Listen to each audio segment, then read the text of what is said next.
দোস্ত, এটা মনে রাখো, আজকে তো ওলামায়ে কেরাম চোখের পানি দিয়ে, মহব্বত দিয়ে, ভালোবাসা দিয়ে কত আহাজারি করতেছে তোমাদের কাছে।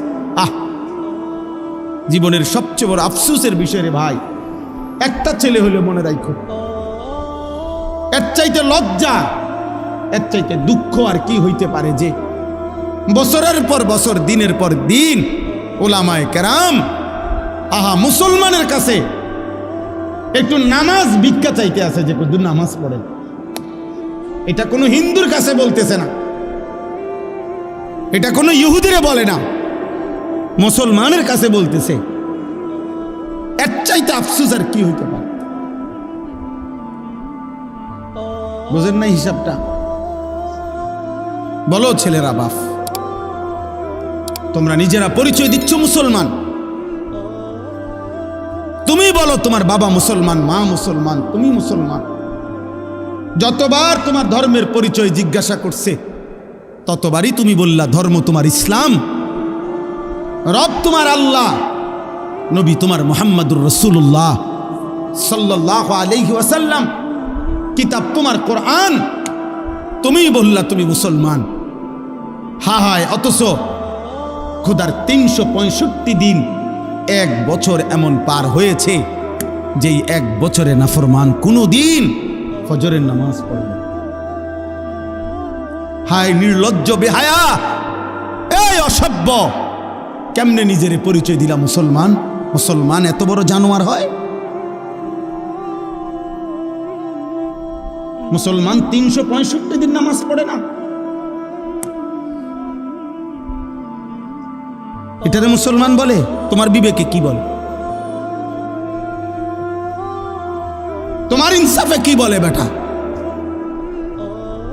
তোমার বিবেকে কি বলে? একটা ছেলে বলো,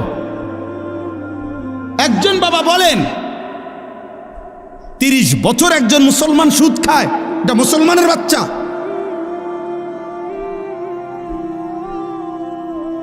একটা মুসলমান 30 বছর ওজনে কম দেয় প্রত্যেক দিন, এটা মুসলমান?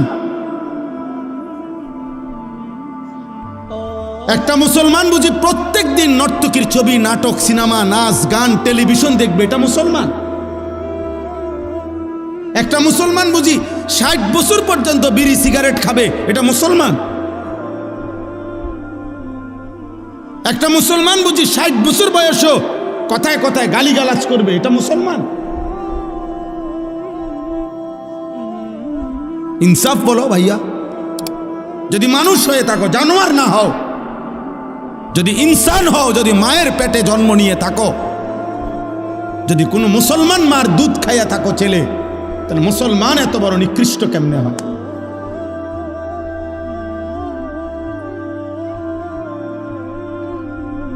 বলো ভাই। রাসূলুল্লাহ সাল্লাল্লাহু আলাইহি ওয়াসাল্লামের সাহাবী হযরতে আনাস ইবনে মালিক, বিখ্যাত সাহাবী আনাস রাদিয়াল্লাহু তাআলা আনহু, নবীজির খাদেম ছিলেন। এই সাহাবী আনাস রাদিয়াল্লাহু তাআলা আনহু ওমর রাদিয়াল্লাহু তাআলা আনহুর জামানায়, হযরতে ওমর যখন ইসলামের দ্বিতীয় খলিফা ছিলেন, তখন পারস্যে একটি যুদ্ধে মুসলিম সাহাবারা যুদ্ধের ময়দানে সাহাবায়ে কেরাম এক টানা 24 ঘন্টা, মানে সারা দিন যুদ্ধ করছে, সারা রাত যুদ্ধ করছে।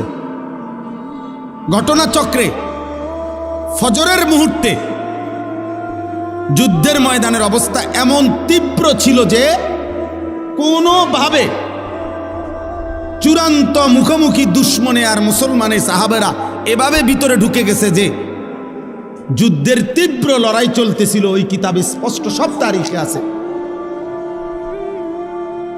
ফজরের নামাজ ওয়াক্ত চলে যাইতেছে, কিন্তু মুসলিম সাহাবীরা যুদ্ধের ময়দানে যুদ্ধটা শেষ করতে পারতেছে না কোনোভাবে, কিন্তু ওনারা তীব্র আক্রমণ কইরা শেষ পর্যন্ত যখন আল্লাহ মুসলমানদের বিজয় দিছে, কিন্তু ঘটনাচক্রে এরই মধ্যে সূর্য উঠে গেছে, ফজরের ওয়াক্ত শেষ হয়ে গেছে। সাহাবায়ে কেরাম সূর্য উঠার পরে গিয়া ফজরের নামাজ কাজা করছে। এই একবার আমি নিজে ইতিহাসের নির্ভরযোগ্য কিতাবে পড়ছি ভাই। কিতাবে আছে হযরত আনাস রাদিয়াল্লাহু তাআলা পরবর্তীতে মৃত্যু পর্যন্ত, আনাস রাদিয়াল্লাহু তাআলা লম্বা হায়াত পাইছিলেন, উনি অনেক হায়াত পাইছেন, 90-এর ঊর্ধ্বে। পরবর্তী একেবারে বৃদ্ধ অবস্থায়ও যখনই ওনার কাছে ওই যুদ্ধের ঘটনা বলতো, মুসলমানদেরকে আল্লাহ বিজয় দিছেন, উনিও ছিলেন ওই যুদ্ধে, উনি অজরে কাঁদতে শুরু করতেন কসম খোদার। তো অন্যান্যরা যখন জিজ্ঞেস করতো যে আনাস রাদিয়াল্লাহু তাআলা আনহুকে, সাহাবী আপনি এই যুদ্ধের কথা বললেন, কাঁদেন কা? এই যুদ্ধে তো মুসলমানদের পরাজয় হয় নাই, বিজয়ী হয়েছে, আপনি কাঁদেন কেন? উনি বলছে আল্লাহর কসম, এটাই তো সেই যুদ্ধ যেই যুদ্ধ জীবনে আমার একবার ফজরের নামাজ কাজা করে ফেলছে।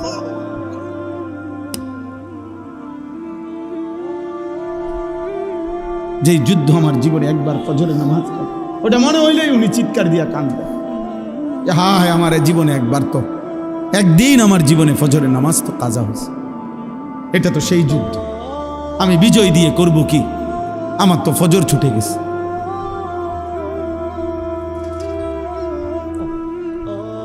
পুরা হায়াতে একদিনের একটি ফজরের নামাজ কাজা হয়েছে, ছেড়ে দেয় নাই।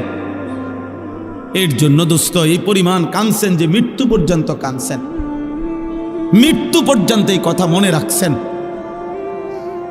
18 বছর 20 বছরের প্রিয় ভাই, কিশোর নওজোয়ান সন্তান, আমার 16 বছরের সন্তান আছে, তাইলে তোমরা যাদের বয়স 16 তুমি আমার সন্তান,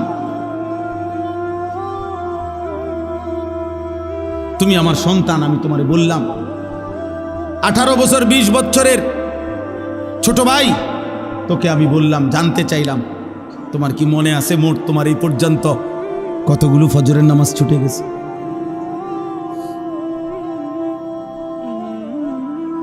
বলো ভাই, হুজুর এই মাত্র ফজরের নামাজের কথা বলল। আহা, রাসূলুল্লাহ সাল্লাল্লাহু আলাইহি সাল্লাম স্পষ্ট বলছেন, লা ইয়াশহাদুহুমা মুনাফিকুন, এশার নামাজ এবং ফজরের নামাজে উপস্থিত হয় না কে? নবীজি পরিষ্কার বলছে, মুনাফিকুন, মুনাফিক। নবীজি স্পষ্ট বলছে যে ফজরের নামাজ পড়ে না সে মুনাফিক, যে এশার নামাজ পড়ে না সে মুনাফিক। তো সুপারিশ মিলবে কার থেকে বাবা? হ্যাঁ, যিনি সুপারিশ করবেন উনি তো তোমাকে বললেন মুনাফিক। তো তোমার সুপারিশ করবে তোমার কোন আব্বায়, তোমার কোন বাপে সুপারিশ করবে? হ্যাঁ, সুপারিশ কি? নবীর সুপারিশ মানে এটার কোনো নিয়ম কানুন নাই। নবী সাল্লাল্লাহু আলাইহি সাল্লাম দুনিয়াতে নাফরমান মৃত্যু পর্যন্ত বিড়ি খাইতে থাকবে, আর মরলেই হাসরের ময়দানে নবী সুপারিশ করে জান্নাত, এই তো না? সুদ খাইতে খাইতে কবরে যাবে, নবীজি হাসরের ময়দানে জান্নাত দিয়ে দিবেন সুপারিশ করে, এই তো সুপারিশ নাকি?